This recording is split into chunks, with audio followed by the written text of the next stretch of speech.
ಅವನಿಗೆ ಅದು ಇದನ್ನ ಸರ್ಟಿಫೈ ಮಾಡಕ್ ಕೊಟ್ರ ಅದು ಇಲ್ಲ. RI ಕೊಡ್ಬೋದಂತೆ. ಎಲ್ಲಿ ಕೊಡ್ಬೋದು? ಅಟಲ್ ಕೇಂದ್ರದಲ್ಲೂ ಕೊಡ್ಬೋದು, ಬೆಂಗಳೂರು 1 ಅಲ್ಲೂ ಕೊಡ್ಬೋದು, ಎಲ್ಲಿ ಬೇಕಾದ್ರೂ ಕೊಡ್ಬೋದು. ಏನ್ ನಡೆಸಿದಿರಿ ನೀವು? ಈ ದೇಶದ ಭದ್ರತೆ ಕತೆ ಏನಾಗ್ಬೇಕು? ಇಷ್ಟೊಂದು ಜನ ನುಸುಳುಕೋರರು ಇಲ್ಲಿ ಬರ್ತಾ ಇದಾರೆ ಅಂತ ಪೊಲೀಸ್ ಇಲಾಖೆಗೆ ನಿಮ್ಗೆ ಗೊತ್ತಿದೆ. ಮುಖ್ಯಮಂತ್ರಿಗಳು ಒಂದ್ಸಾರಿ ಪೊಲೀಸ್ ಇಲಾಖೆ ಮೀಟಿಂಗ್ ಕರೀರಿ, ಅವ್ರ ಹತ್ರ ಕೇಳಿ ಕರ್ನಾಟಕದಲ್ಲಿ ಎಷ್ಟು ಜನ ನುಸುಳುಕೋರರು ಇದ್ದಾರೆ, ಅವ್ರ ಹತ್ರ ವರದಿ ಕೇಳಿ ದಯಮಾಡಿ. ಆಗ ನಿಮ್ಗೆ ಅರ್ಥ ಆಗುತ್ತೆ ಇಲ್ಲಿ ಎಷ್ಟು ಜನ ನುಸುಳುಕೋರರು ಇದ್ದಾರೆ ಅಂತ ಹೇಳಿ, ಯಾವ ದೇಶದವರು ಇದ್ದಾರೆ ಅಂತ. ಅವರೆಲ್ಲರಿಗೂ ನಾಳೆ RI ದುಡ್ಡು ತಗೊಂಡ ಅಥವಾ ಯಾವ್ದೋ ನಿಮ್ಮ ಒತ್ತಡಕ್ಕೋ ಸರ್ಟಿಫಿಕೇಟ್ ಕೊಟ್ಬಿಟ್ರೆ ಅದು ಪರ್ಮನೆಂಟ್ ಕಾರ್ಡ್ ಆಗುತ್ತೆ.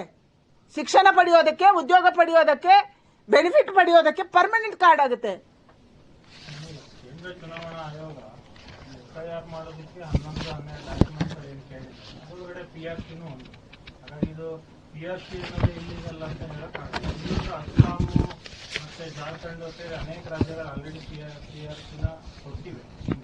ಇದೇ ಕರ್ನಾಟಕ ಹೊಸ ರಾಜ್ಯ ಪರ್ಮನೆಂಟ್ ರೆಸಿಡೆನ್ಸಿ ಕಾರ್ಡ್ ಅನ್ನ ಕೊಡೋದಕ್ಕೆ ಆಗೋದಿಲ್ಲ. ಅವ್ರು ಬೇರೆ ಸರ್ಟಿಫಿಕೇಟ್ ಅನ್ನು ಕೇಳಿದ್ದಾರೆ. ಇದರಲ್ಲಿ ಯಾವ್ಯಾವ ಸರ್ಟಿಫಿಕೇಟ್ ಇದೆ. ಪರ್ಮನೆಂಟ್ ರೆಸಿಡೆಂಟ್ ಕಾರ್ಡ್ ಹೆಂಗ್ ಕೊಡೋಕ್ಕಾಗುತ್ತೆ? ಪರ್ಮನೆಂಟ್ ರೆಸಿಡೆಂಟ್ ಕಾರ್ಡ್ ಅನ್ನುವಂಥದ್ದನ್ನ ಸಪರೇಟ್ ಆಗಿ ಪ್ರಿಂಟ್ ಮಾಡಿ ಎಲ್ಲ ಉದ್ಯೋಗಗಳಿಗೆ ಎಲ್ಲ ಇದಕ್ಕೆ ಇದನ್ನೇ ನಾವು ಇನ್ನು ಮುಂದೆ ಪರಿಗಣಿಸ್ತೀವಿ ಅನ್ನುವಂಥದ್ದು ಮಾಡಕ್ಕಾಗಲ್ಲ. ಇಮಿಗ್ರೇಷನ್ ಡಿಪಾರ್ಟ್ಮೆಂಟ್ ಮಾಡ್ಬೇಕಿದು. ನೀವು ಅಕ್ರಮ ವಲಸಿಗರಿಗೆ ಕೊಡ್ತೀರಂದ್ರೆ ಇಮಿಗ್ರೇಷನ್ ಡಿಪಾರ್ಟ್ಮೆಂಟ್ ಅವ್ರು ಮಾಡಬೇಕು. ವಲಸೆಯನ್ನ ಗುರುತಿಸುವುದು ರಾಜ್ಯ ಸರ್ಕಾರದ ಕೆಲಸ ಅಲ್ಲ, ಕೇಂದ್ರ ಸರ್ಕಾರದ ಕೆಲಸ. ಯಾರು ವಲಸಿಗರು, ಅವ್ರು ಎಷ್ಟು ವರ್ಷದಿಂದ ಇದ್ದಾರೆ, ಅಕ್ರಮವಾಗಿ ಬಂದಿರುವವರನ್ನು ಹೆಂಗ್ ಗುರುತು ಮಾಡ್ತಾರೆ ಇವರು? ಇವತ್ತು ಮಸೀದಿಗಳಲ್ಲಿ ಹೋಗಿ, ಮದ್ರಸಾಗಳಲ್ಲಿ ಹೋಗಿ ಇವರು 500 ರೂಪಾಯಿ 1000 ರೂಪಾಯಿ ಕೊಟ್ಟು ಈ ಸರ್ಟಿಫಿಕೇಟ್ ತಗೊಂಡ್ರೆ ನಾಳೆ ಎಲ್ಲದಕ್ಕೂ ಅದು ಅಪ್ಲೈ ಆಗುತ್ತೆ. ಮೇಡಮ್ 10 ವರ್ಷ ಇದ್ರೆ ಸಾಕಂತ ಹೇಳಿದ್ರು. ಕರ್ನಾಟಕದಲ್ಲಿ 10 ವರ್ಷ ವಾಸ ಆಗಿರುತ್ತೆ. 8 ಕಂಡೀಷನ್ ಅದು ಒಂದು. ಅದೇ ಸರ್ಕಾರದ ಸರ್ಟಿಫೈ ಮಾಡ್ತಾರೆ 10 ವರ್ಷ. ಅದೇ 10 ವರ್ಷ ಇರಬೇಕು ಅಂತಂದ್ರೆ ಕರ್ನಾಟಕದಲ್ಲಿ 10 ವರ್ಷ ಇದ್ರು ಅಂತ ಸರ್ಟಿಫೈ ಮಾಡಲ್ಲ ಅಂತ ಏನ್ ಗ್ಯಾರಂಟಿ ಅಂತ ನಾನು ಕೇಳ್ತಾ ಇದ್ದೀನಿ. ಯಾವ ಜವಾಬ್ದಾರಿ ಇರುವಂತ ಆಫೀಸರು ಇದನ್ನ ಕೊಡಬೇಕು. ಅಟ್ಲೀಸ್ಟ್ ನೀವು TC ಕೇಡರಿಗೆ ಕೊಟ್ರೆ, ಡಿಸ್ಟ್ರಿಕ್ಟ್ ಕಲೆಕ್ಟರ್ ಕೇಡರಿಗೆ ಕೊಟ್ರೆ ಅವ್ರಿಗೊಂದು ಜವಾಬ್ದಾರಿ ಇರುತ್ತೆ. Because is IAS officer, is answerable to government of India also. ನೀವು ಇಲ್ಲಿ RIಗೆ ಕೊಟ್ರೆ ಅವ್ರು ಏನ್ ಬೇಕಾದ್ರೂ ಮಾಡ್ತಾರೆ. ಕರ್ನಾಟಕದಲ್ಲಿ PRC ಬೇಡ ಅಂದ್ರೆ ಎಲೆಕ್ಷನ್ ಕಮಿಷನ್ಗೆ ರಿಕ್ವೆಸ್ಟ್ ಮಾಡಿ. ನೀವು ಎಲೆಕ್ಷನ್ ಕಮಿಷನ್ಗೆ ಯಾಕೆ? ಎಲೆಕ್ಷನ್ ಕಮಿಷನ್ ಬೇರೆ ಸರ್ಟಿಫಿಕೇಟ್ ಕೇಳಿದ್ಯಲ್ಲ, ಅದನ್ನು ಕೊಡಬಹುದಲ್ಲ. ಡಾಕ್ಯುಮೆಂಟ್ ಇಂದ PRC ತೆಗೀರಿ ಅಂತ ಕೇಳಬಹುದಲ್ಲ. ಅದು ಯಾವುದನ್ನು ಬೇಕಾದ್ರೂ ಮಾಡಬಹುದು. ಕರ್ನಾಟಕ ರಾಜ್ಯದಲ್ಲಿ PRC ಬೇಡ ಅಷ್ಟೇ. ಕರ್ನಾಟಕ ರಾಜ್ಯದಲ್ಲಿ ಮೊನ್ನೆ SIR ನಡೆದಂತ ಅಕ್ರಮವನ್ನು ನೋಡಿದ ಮೇಲೆ ನಮ್ಗೆ ಅನ್ಸಿದೆ ಇವರು ಇದನ್ನ ದುರುಪಯೋಗ ಮಾಡ್ತಾರೆ. ಇವರು ಮತ್ತೆ ಮಸೀದಿಗಳಲ್ಲಿ ಮತ್ತೆ ಮದ್ರಸೆಗಳಲ್ಲಿ ಕೂತ್ಕೊಂಡು ಒಂದು ಸಮುದಾಯದವರನ್ನ ವೋಟರ್ ಲಿಸ್ಟ್ ಅಲ್ಲಿ ಇನ್ಕ್ಲೂಡ್ ಮಾಡಕ್ಕೆ ಷಡ್ಯಂತ್ರ ಮಾಡ್ತಿದ್ದಾರೆ. ನಮ್ಮವರನ್ನ, ಅದಕ್ಕೆ ಉದಾಹರಣೆ ನಾನು ನಿಮ್ಗೆ ಹೇಳಿದೆ ಗೋವಿಂದರಾಜನಗರದ್ದು. ನಮ್ಮವರನ್ನ ವೋಟರ್ ಲಿಸ್ಟ್ ಇಂದ ತೆಗಿಸಕ್ಕೆ ರಾತ್ರೋರಾತ್ರಿ ಯಾರಪ್ಪ ಹೋದ್ರು 5 ಗಂಟೆ ರಾತ್ರಿಗೆ ಇದರಲ್ಲಿ ನಮೂದಾಗುತ್ತೆ 4 ಗಂಟೆಗೆ ಎಷ್ಟು ವೋಟರ್ಸ್ ಇದ್ರು ಅಂದ್ರೆ ಸಂಜೆ 4 ಗಂಟೆಗೆ ವೋಟರ್ ಲಿಸ್ಟ್ ಅಲ್ಲಿ SIR ಅಲ್ಲಿ ಎಷ್ಟಾಗಿದೆ, ಎಷ್ಟು ವೋಟರ್ಸ್ ಇದ್ರು. ಬೆಳಿಗ್ಗೆ 10 ಗಂಟೆಗೆ ಎಷ್ಟಿದ್ರು. ರಾತ್ರೋರಾತ್ರಿ ಯಾರಪ್ಪ ಹೋಗಿ ಇದನ್ನು ಮಾಡಿದ್ದಾರೆ? ಮೈನಸ್ ಆದ್ರೂ ಯಾರು ಮಾಡಿದ್ದಾರೆ, ಪ್ಲಸ್ ಆದ್ರೂ ಯಾರು ಮಾಡಿದ್ದಾರೆ? ಯಾರು ರಾತ್ರಿ ಮನೆಗೆ ಹೋಗಿದ್ರು? ಡೇ ಟೈಮೇ ಹೋಗೋದಂತವ್ರು ಇವರು, ಹೌಸ್ ಟು ಹೌಸ್. ಇನ್ನು ರಾತ್ರಿ 5 ಗಂಟೆಗೆ ಎದ್ದು ಯಾರು ಮಾಡಿದ್ದಾರೆ? ಇದಕ್ಕೆ ಉತ್ತರ ಹೇಳ್ಬೇಕಲ್ಲ ಸರ್ಕಾರ. ಶಾಸಕರು ನಮ್ಮ ಕೆಲಸನೇ ಶಾಸನ ಮಾಡೋದು, ಗವರ್ಮೆಂಟ್ ಇಂದ ಆರ್ಡರ್ ಕೊಡ್ತೀವಿ, ಅಧಿಕೃತವಾಗಿ ಸರ್ಕಾರದಿಂದ ಆದೇಶ ಮಾಡ್ತೀವಿ. ಕಾಂಗ್ರೆಸ್ ಪಕ್ಷದಿಂದ ಕೊಡೋದಲ್ಲ, ಸರ್ಕಾರದಿಂದ ಕೊಟ್ಟಿದ್ದನ್ನೇ ನಾನು ಪ್ರಶ್ನೆ ಮಾಡ್ತಾ ಇದ್ದೀನಿ. ನಾನು ಇವತ್ತು ಈಗ ಓದಿರುವುದೇ ಕರ್ನಾಟಕ ಸರ್ಕಾರದ ನಡಾವಳಿಗಳು. ಇದು ಕರ್ನಾಟಕ ಸರ್ಕಾರದ ಆದೇಶ. ಕರ್ನಾಟಕ ಸರ್ಕಾರದ ಆದೇಶವನ್ನೇ ಹೇಳ್ತಾ ಇರೋದು. ನೀವು ನಿಮ್ಮ ಕಾಂಗ್ರೆಸ್ಸಿನ ಮೂಗಿನ ನೇರಕ್ಕೆ ಇದು ಮಾಡ್ತಾ ಇದ್ದೀರಿ ಅಂತ. ನೀವು ಸರ್ಕಾರವಾಗಿ ಉಳ್ಕೊಂಡಿಲ್ಲ, ನೀವು ಕಾಂಗ್ರೆಸ್ ಪಾರ್ಟಿ ಆಗಿದ್ದೀರಿ. ವಿಧಾನಸೌಧದಲ್ಲಿ ಹೋಗಿ ಕಾಂಗ್ರೆಸ್ ಪಾರ್ಟಿ ನಡೆಸ್ತಾ ಇದ್ದೀರಿ. ನೀವು ಸರ್ಕಾರ ಇದ್ರೆ ಜವಾಬ್ದಾರಿಯಿಂದ ನಡ್ಕೊಳ್ಳುತ್ತೆ.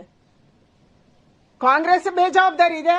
ದೇಶದಲ್ಲೂ ಏನಾದ್ರೂ ಮಾತಾಡು, ವಿದೇಶಕ್ಕೆ ಹೋಗಿ ಏನು ಮಾತಾಡು, ನಮ್ ದೇಶಕ್ಕೆ ಏನೋ ಅಪಮಾನ ಮಾಡ್ಬೇಕು ಅದೆಲ್ಲ ಮಾಡು. ಇದು ಕಾಂಗ್ರೆಸ್ ಇದು ಕತೆ, ಸರ್ಕಾರದಲ್ಲ.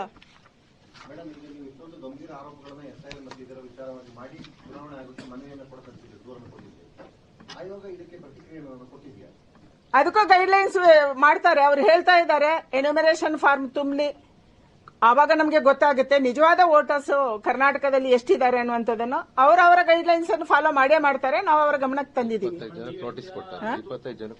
25 ಜನಕ್ಕೆ ನೋಟಿಸು ಕೊಟ್ಟಿದ್ದಾರೆ ಅಧಿಕಾರಿಗಳು. ಆಗುತ್ತೆ ಅಂತ ಹೇಳ್ತಾ ಇದ್ದೀರಾ. ನೀವು ಎಲ್ಲೆಲ್ಲಿ ರಾತ್ರೋರಾತ್ರಿ ಎಕ್ಸ್ಟ್ರಾ ಸೇರಿಸಿದ್ದಾರೆ ಅಂತ ಹೇಳಿದ್ರೆ ಹಂಗಾದ್ರೆ ಅಕ್ರಮವಾಗಿ ನಡೀತಾ ಇದೆ ಅಂತ ಆಯ್ತು. ನೀವು ಕಂಪ್ಲೇಂಟ್ ಕೊಟ್ಟ ಮೇಲೂ ಕೂಡ ಚುನಾವಣಾ ಆಯೋಗದವರು ಪ್ರೆಸ್ ಮೀಟ್ ಮಾಡ್ತಾರೆ, ಯಾವುದೇ ಅಕ್ರಮ ನಡೀತಾ ಇಲ್ಲ ಅಂತ ಅನ್ಬುಕ್ ಕುಮಾರ್ ಸುದ್ದಿಗೋಷ್ಠಿ ಹೇಳ್ತಾರೆ. ಮತ್ತೆ 25 ಜನಕ್ಕೆ ನೋಟಿಸ್ ಹಾಕಿ ಕೊಟ್ಟಿದ್ದಾರಂತವರು ಅಷ್ಟೇ ಕೊಟ್ಟಿದ್ದಾರೆ. ಯಾರ್ಯಾರು ಮಸೀದಿ ಮದರಸಗಳಲ್ಲಿ ತುಂಬಿದ್ರು ಅರ್ಜಿಗಳನ್ನ ಅವ್ಯಾವ ವಾಪಸ್ ಪಡೆದಿಲ್ಲ. ಇಲ್ಲ, ಅದನ್ನೇ ನಾವು ಕೇಳ್ತಾ ಇರೋದು. ಇದೆಲ್ಲವೂ ಅಕ್ರಮ ನಡೀತಾ ಇದೆ. ಕರ್ನಾಟಕ ರಾಜ್ಯದಲ್ಲಿ ಅಧಿಕಾರಿಗಳಿಗೆ ದಬಾವ್ ಹಾಕಿ, ಅವರಿಗೆ ಒತ್ತಡ ಮಾಡಿ, ಅವರಿಗೆ ಹೆದರಿಸಿ ಈ ಕೆಲಸವನ್ನ ರಾಜ್ಯ ಸರ್ಕಾರ ಮಾಡಿಸ್ತಿದೆ. ಮೊದಲ ದಿನದ ಕೂಡ ನಮ್ಮ ಆರೋಪ ಇದೆ. ಆರಂಭ ಆದಾಗಿಂದಲೂ ಇದನ್ನ ಹೇಳ್ತಾ ಇದ್ರಿ. ನಮ್ಮೀಗ ಶ್ರೀನಿವಾಸ ಚುನಾವಣಾ ಆಯೋಗ ಸೀರಿಯಸ್ ಆಗಿ ತಗೊಂಡಿಲ್ವಾ ಅಂತ ಆಗುತ್ತೆ. ಅವರು ಗಂಭೀರವಾಗಿ ತಗೊಂಡಿದ್ದಾರೆ.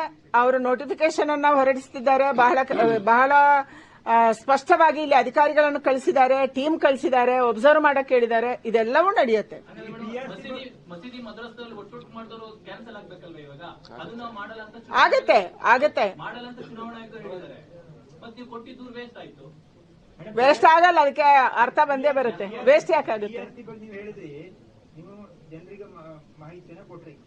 ನೀವು ಹೇಳಿದ ತಕ್ಷಣ ಕಾಂಗ್ರೆಸ್ ಬಂದು ಮಾಡ್ತಾರೆ ಹೇಳೋದ್ರ ಬಗ್ಗೆ ನಿಮ್ಗೆ ವಿಶ್ವಾಸ ಇದೆ ನಾನು ಅನ್ಕೊಂಡಿಲ್ಲ. ಸೊ ಕಾನೂನಾತ್ಮಕವಾಗಿ ಯೋಚನೆ ಮಾಡ್ತಾ ಇದ್ದೀರಿ. ಮಾತಾಡೋಣ. ಇದಕ್ಕೆ ಏನ್ ಮಾಡ್ಬೋದು? ನಾವು ಕಾನೂನು ತಜ್ಞರ ಜೊತೆ ಚರ್ಚೆ ಮಾಡ್ತೀವಿ. ಏನ್ ಮಾಡ್ಬೋದು, ಸಂವಿಧಾನ ಪ್ರಕಾರ ಏನಿದೆ ಅಂತ. ಯಾಕಂದ್ರೆ ನಾನು ಆರ್ಟಿಕಲ್ 14 ಬಗ್ಗೆ ಮಾತಾಡಿದೆ. ಕಾನ್ಸ್ಟಿಟ್ಯೂಷನ್ ಆರ್ಟಿಕಲ್ 14 ಪ್ರಕಾರ ಇದನ್ನ ನಾನು ಮಾತಾಡಿದ್ದೀನಿ. ಅದಕ್ಕಾಗಿ ಅದರ ಆಧಾರದಲ್ಲಿ ನಾವು ಕಾನೂನಾತ್ಮಕವಾಗಿ ಏನ್ ಮಾಡ್ಬೋದು ನಾವು ಯೋಚನೆ ಮಾಡ್ತೀವಿ. ಶಿವಕುಮಾರ್ ಅವರು ಅವ್ರ ಅಧಿಕಾರದಲ್ಲಿದ್ದಾಗ ಯಾಕೆ ಅಕ್ರಮ ಹೊರಿಸಿರೋದು ಯಾಕೆ ದೇಶದಿಂದ ಓಡಿಸಿದ್ರು ಅಂತ ಮೊನ್ನೆ ಕೇಳಿದ್ರು. ಎಲ್ಲ ಕಾಲದಲ್ಲಿ ನಾವು ಓಡಿಸಿದೀವಿ. ಆ ಸಂದರ್ಭದಲ್ಲಿ ಕೂಡ ಯಾರು ಅಕ್ರಮರಿದ್ದರೆ ಖಂಡಿತ ಓಡಿಸಿದೀವಿ. ಇವರು ಬಂದು ಆಶ್ರಯ ಕೊಡ್ತಿದ್ದಾರೆ ಅಷ್ಟೇ. ಇವರು ರಕ್ಷಣೆ ಮಾಡ್ತಿದ್ದಾರೆ. ನಾನೇ ಹೋದೆ ಹೆಬ್ಬಾಳದಲ್ಲಿ, ಅಲ್ಲಿಂದ ಕರ್ಕೊಂಡೋಗಿ ಇನ್ನೊಂದು ಕಡೆ ಇಟ್ರು, ಅಮ್ಮನ್ಕೆರೆಯಲ್ಲಿ. ನಾನೇ ಹೋದೆ. ನಮ್ಮ ಕ್ಷೇತ್ರದಲ್ಲೇ 2-3 ಕಡೆ ಆಯ್ತು. ನಾವು ಹೋದಾಗ ಅವರನ್ನಲ್ಲಿ ಒಕ್ಕಲು ಎಬ್ಬಿಸಿದಂತೆ ಮಾಡೋದು, ನಾಟಕ ಮಾಡೋದು, ಆಮೇಲೆ ತಗೊಂಡೋಗಿ ಇನ್ನೊಂದು ಕಡೆ ಇಡೋದು. ನಾವು ನನ್ನ ಕ್ಷೇತ್ರ ಯಾವ್ದಿಲ್ವೋ ಅಲ್ಲಿ ಇಡೋದು, ಇಲ್ಲ ಯಾವ್ದೋ ಜಮೀರ್ ಖಾನ್ ಕ್ಷೇತ್ರನ ಇನ್ನೆಲ್ಲೋ ತಗೊಂಡೋಗಿ ಇಡೋದು. ಇದನ್ನ ಮಾಡ್ತಿದ್ದಾರೆ ಅವರು. ಯಾಕಂದ್ರೆ ಅವ್ರಿಗೆ ಬೇಕಲ್ಲ ಅವರ ಬಂಧುಗಳು. ನಮ್ಮ ರಾಜ್ಯದ ಬಂಧುಗಳು ಸಾಕು ನಮ್ಗೆ ಅವರ ಬಗ್ಗೆ ರೆಸ್ಪೆಕ್ಟ್ ಇದೆ. ಆದ್ರೆ ಬಾಂಗ್ಲಾದಿಂದ ಬಂದವರು ಕೂಡ ಇವರಿಗೆ ಬಂಧುಗಳಾಗಿದ್ದಾರೆ ಈಗ.